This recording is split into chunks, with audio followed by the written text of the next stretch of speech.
Have you ever left a reunification visit thinking, why does my child act like that? They don't even want me. They don't even talk to me.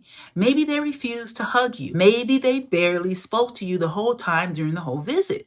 Or maybe they avoided eye contact. And maybe they seem excited just to leave you. Or maybe they acted angry the entire visit. If that happened to you, I want you to hear something that could completely change the way you see your child. Okay? Your child's behavior is not always a reflection of how much they love you. No, many times it's a reflection of how safe their nervous system feels. Okay, those are two completely different things. Today on Reunification channel, I am going to explain why children during reunification, what happens to them, what happens inside their brain, their body, and the 7 practical steps that you can use to help your child emotionally feel safe to reconnect. So I'm Crystal Booth. I'm a licensed clinical social worker, and I'm the founder of the Reunification channel. Okay, so welcome back to the channel.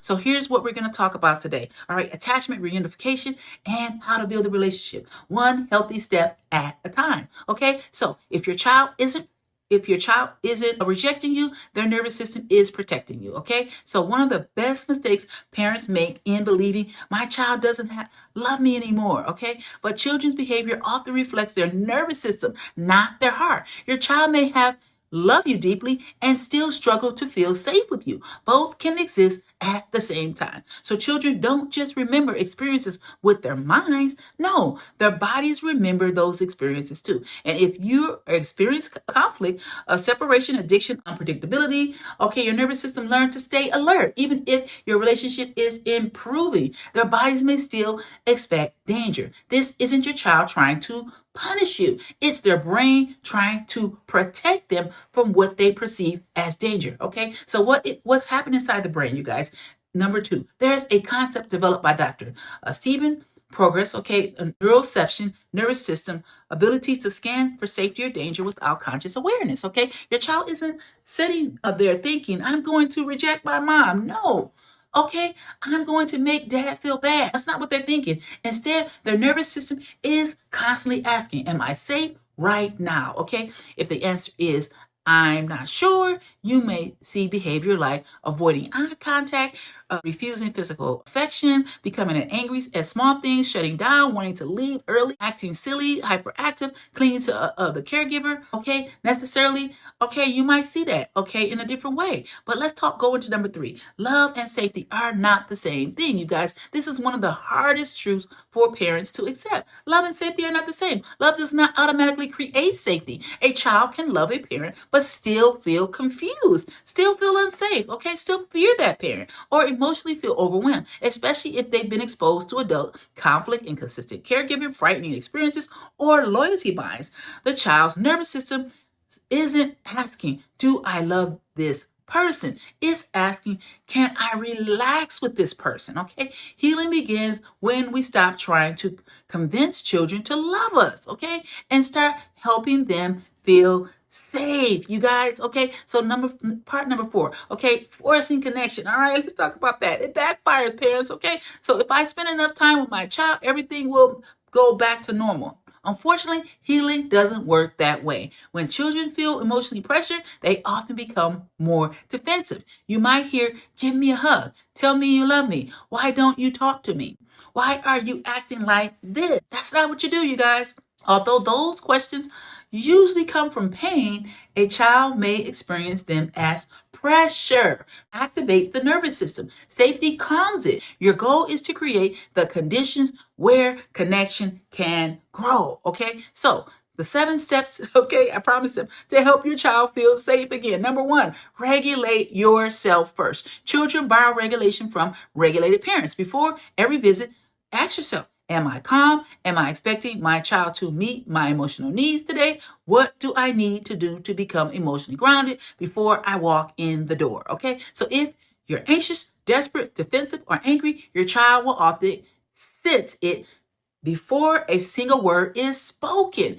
Your calm nervous system is one of the greatest gifts you can offer your child. Okay, so step number 2, stop taking their behavior personally. Okay, when your child pulls away, your brain may immediately tell you they don't love me. Instead, practice saying, my child's behavior is information, not a verdict. Okay, their nervous system is showing you what they can tolerate today. Okay, so that doesn't define your relationship forever. No, it doesn't. Step number 3, become predictably safe. Trust grows through consistency. Arrive on time, keep your promises, use a calm tone, be emotionally steady, avoid making promises you cannot keep. Children don't rebuild trust through one amazing visit. They rebuild trust through the hundreds of predictable moments that you provide. Okay, so step number 4, follow your child's pace. Don't rush intimacy. If they don't want a hug, respect it. If they only want to play a game, play the game.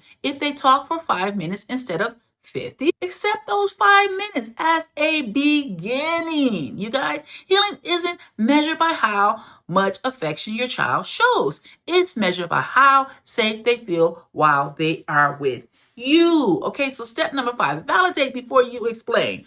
Parents often want to defend themselves. Instead, begin with understanding. Try saying, I can understand why this has been confusing. Thank you for telling me how you feel. I'm really glad you're sharing with me. Validation does not mean you agree with every conclusion. It means your child feels emotionally heard. Okay, that's what you need to do. Feel understood. Feeling understood is the most important thing to rebuild the trust, you guys. So step number 6, build connection through simple positive experiences. Don't make every visit about going through painful memories. Play, laugh, cook together, go for a walk, draw, throw a ball, build something, read a book. The nervous system heals through repeated experiences of safety, not one perfect conversation. Sometimes the deepest healing happens when you are simply enjoying with each other's company. Okay. Step number 5, think months, not measures. One difficult thing doesn't erase progress. Healing trauma is rarely linear. Some visits are wonderful. Others may feel disappointing. Instead of asking, did my child hug me today? Ask yourself, did I stay emotionally regulated? Did I respect my child's boundaries? Did I listen more than I talk? And did I create safety? Did I show up consistently? If you did those things, you're helping build a stronger foundation, even if you can't see the results yet. Okay, so I want to close this out today, you guys. Those are the 7 steps. I want to leave you with this. Your child may not remember every toy you brought them. They may not experience every activity you planned, but their nervous system will remember how they felt when they were with you. Did they feel safe? Did they feel accepted? Did they feel respected? Did they feel heard? Every calm interaction is a deposit into your relationship. So every time you stay patient instead of defensive, every time you listen instead of arguing, every time you respect their pace instead of forcing closeness, you're teaching their nervous system something new. Maybe I'm safe here. And over time, those moments become trust, becomes secure attachment, and secure attachment becomes the space for love to be expressed more freely. So remember this simple framework. Don't chase connection. All right, create safety. Safety creates regulation, builds trust, restores attachment, allows love to be expressed. In this video, let me know, all right, in the comments, what has been the hardest part of reunification for you? Your story may encourage another parent who feels alone. And if you found this helpful, please like this video, subscribe to this channel, and share with someone who's going through this process, okay? So together we can build stronger families, one connected relationship at a time. Okay, see you in the next video. Bye-bye. Have you